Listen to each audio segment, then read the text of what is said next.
Welcome to the Summit Lab podcast. This is a place where I explore ideas about photography, creativity, family, and the long road of trying to build something meaningful.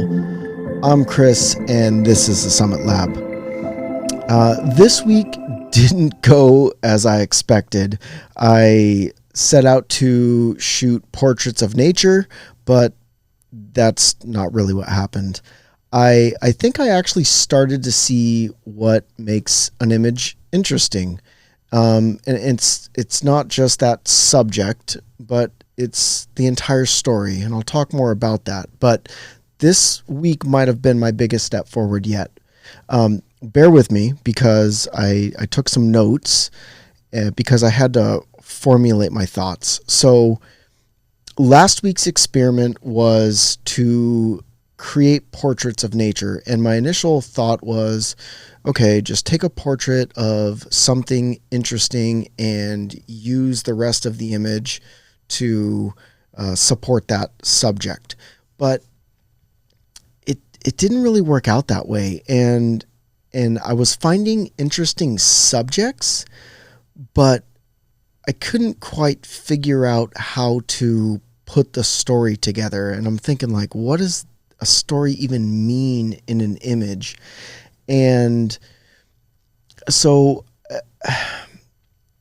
I'll say this up front. The one thing that really helped me was getting out and exploring. One image I took in my backyard. I didn't have much time, but every other day this week, I went out somewhere. I actively got in my car and went somewhere to go take a photo. And that was really exciting. It was fun to get out, and it was also fun to go just explore and look for things. And so what I really tried to do was just let scenes come to me and not force shots. I wasn't just taking images just to take an image because something looked interesting. I was trying to look at different angles or how I could get one of the quote unquote rules of photography to enhance the image, like leading lines or maybe filling the frame with something, always putting on the rule of thirds and that sort of thing, but just really trying different angles to make the subjects that I found interesting. I would walk up to places and I'd see something that caught my eye and I'd think, okay, there's something here. And I would just stop and try and figure out how to make it interesting in an image. And that was really cool because it slowed me down and it made me think. It made me tweak things and try different apertures and different shutter speeds. I was dealing a lot with water, and so getting motion in the water versus freezing the water, or depth of field with aperture, and just trying these different things. And honestly, sometimes it just didn't work. Sometimes I was like, I know there's something here, but I can't figure it out, and I've got to move on. And so again, I wasn't just trying to capture something just to capture something. I was intentionally trying to make images interesting. And so that was really fun. What I realized was that it really helps if you have something in the foreground and then a midground and in the background. It's kind of like a story. You layer it in depth. You layer the beginning, the middle, and the end. And when I started thinking about it that way, instead of just thinking about a subject, I started seeing a story. I started seeing the beginning, the middle, and the end. And that's when things really started to click. And I never even really thought about taking these portraits of nature. It was just about composing the image structure in a way that made it interesting. It really forced me to understand how I was looking at things, It made me very aware of the things that were in the frame. A lot of times there was a lot of distractions that just didn't make sense to be in the frame. So I'd sometimes change my angle, or that's where I'd play with aperture to blur things out. Um, it was really cool. So that was really fun. I did want to go on a little side tangent because I mentioned last week that I was going to be doing a portrait session. And so we went to Capitola, which is on the California coast, beautiful city on the Pacific Ocean. And I shot some portraits, and I actually had a lot of fun. I shot with my Canon gear, and I took that 100mm macro that I was talking about with my 24-70, and it kind of started off slow, and I had to understand what I was doing and really take time to make sure I was doing it right. But once things started flowing, it was just fun. Just having the person pose in different positions and looking at the light and backlighting and shadows and where the sun was and hot spots, like with the sun just hitting certain parts of her face. It was just great. I had a whole lot of fun. It started feeling natural as the shoot went on. We probably spent an hour and a half shooting. I shot like 7,000 images. Granted, a lot of it was just on, just a high speed shutter to capture a lot real quick. But it was really fun. And so I realized a couple things there. One, I was just having fun creating, doing something different. That was really cool. It was fun actually working with a person. Maybe it's because I'm comfortable with this person. I know them. Again, they're a family friend, so there wasn't like that awkwardness of not knowing this person very well.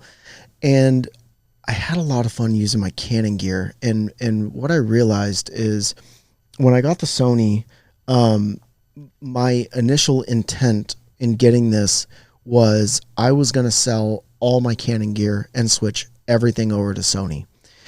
And I'm really glad I didn't. I love that Canon gear. Again, I'm shooting all three of these shots right here are on the Canon right now. And this is the only Sony that I own. And this is the only Sony lens that I own. I do love this though. This is so fun for those everyday shots. But if I'm going to go out and do something big, I'm probably going to bring my Canons. Like if I have like a set shoot, or if I'm going to try and capture something in particular, I'm probably going to bring the Canon stuff just because I feel more comfortable with it. I've got more lenses. But again, I'm loving the Sony for just that everyday small camera, being able to carry it around, capturing moments. So yeah, that was really fun. I had a good time with that. What I also learned this week, I talked a little bit about this last week, was that I was starting to create like reels and things like that. And I've really been enjoying that too. Like I've started to create reels and these little short videos. And what I found is that less of my time is being spent scrolling through social media, and it's been spent more on actually creating things myself. And I love that. Like that is it's almost like a relief. It's freeing to be doing things yourself versus just watching what everybody else is doing. It's just starting taking photos has really channeled my creativity and expanded it. Now, with that has come a lot of hard drive space being taken up very quickly. When I went to go download all the images from the portrait shoot from Capitola, I got about 1,700 images in off the first card, and my drive, I didn't even realize how close it was to being full, but it was full. And so back when I was photographing a lot 10 years ago, I had a full like RAID system set up with different hard drives that would back things up. And I had this whole system, and I still have it, but I don't really remember how to use it. I could probably figure it out. But there's a lot of data that's still on those drives. And so I ended up getting a new system. I went with OWC. I got like a really fast SSD drive that I can edit from with all my current projects. And then I got a RAID system, which is basically just, it's two hard drives that write the same thing to each other. So I can back everything up, and it's on two drives. So if one of those drives were to fail, I have another one for redundancy. So I actually just got done backing up everything. The drive's kind of loud, and it actually just finished, which is nice because I wanted to record this so it's not buzzing in the background. But I still have a little bit of work to do. I'm working, I found this program. It's called Carbon Copy something or other. I don't know. It's a program for a Mac where you can automate backups. So like if you plug in one of your drives, it automatically will start writing to wherever you told it to go write on your bigger storage system, which is really awesome because it just automates things. You don't got to think about moving things around and getting them in the right place. And I really love that part of this too. I love creating the structures of how things are filed and organized, and I like to keep it really clean. If anybody is interested in that, feel free to reach out. I know it's boring for most people. So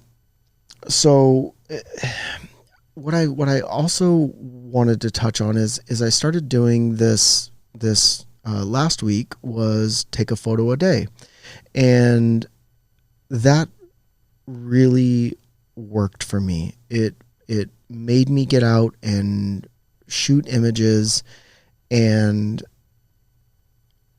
I really liked it. And so I decided to continue to keep doing it. So right now, today was day 12 of that. And I love it, but it's also very tough. I go and like I said, I've been actually getting in my car and going out to certain places. I probably won't do that all the time. I'll start trying to incorporate photo shoots into my everyday life, but I wanted to get out and challenge myself this week.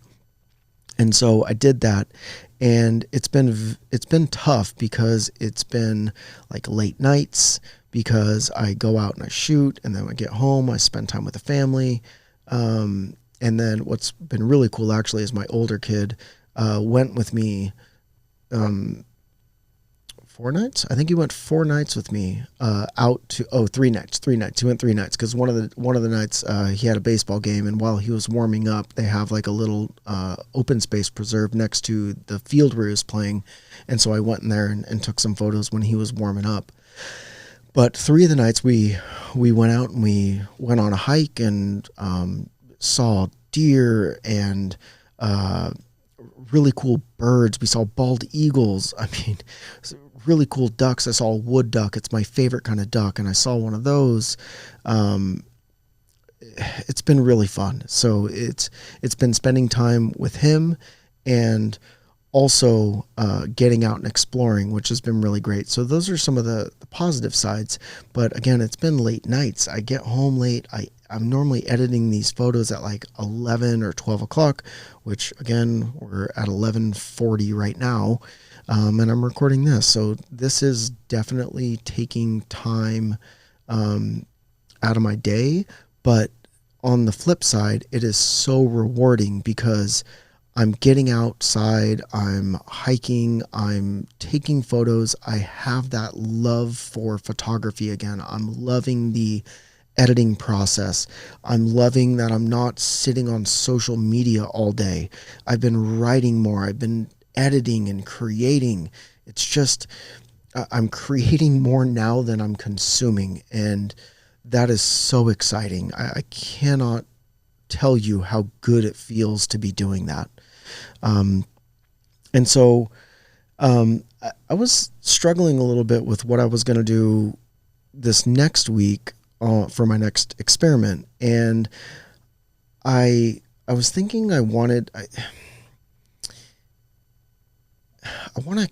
keep growing and keep expanding. And what I thought might help me next week was doing like some street photography, which really I don't really enjoy street photography either. Like, again, my passion is landscape and nature photography. That's what I love.